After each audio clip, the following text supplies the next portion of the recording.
once read this book called Developing Talent in Young People. Yep. I forgot who the author was, but early on, so what the dude did was he interviewed like all these people who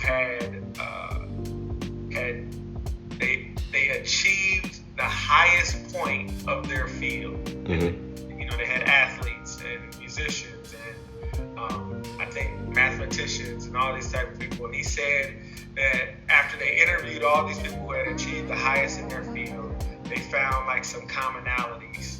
And one was early on, they had this romantic phase where they learned the sport or whatever it is, they were interested, they they did a lot of things and their parents allowed them to be in a lot of things.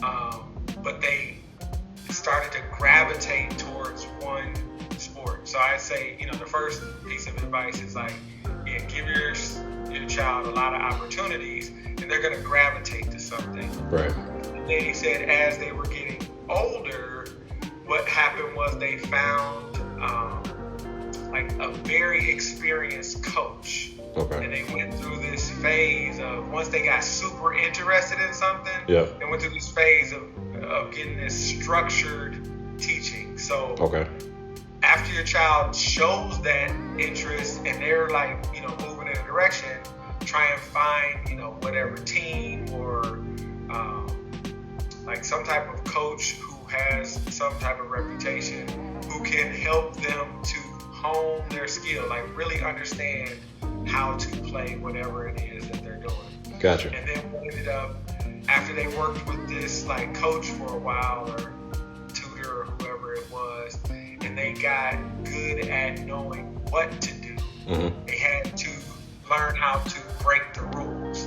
And so they went from doing everything the right way to developing their own style. Yep. So that creativity and being able to break the mold and define themselves or their identity within whatever it was that they were learning.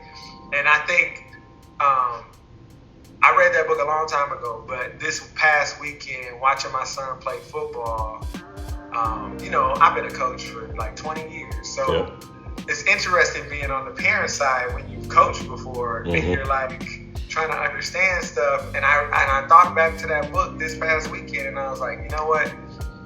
Even my son said it to me. He was like, Dad, I'm supposed to listen to the coach, not you. Yeah. I got it. We on the move.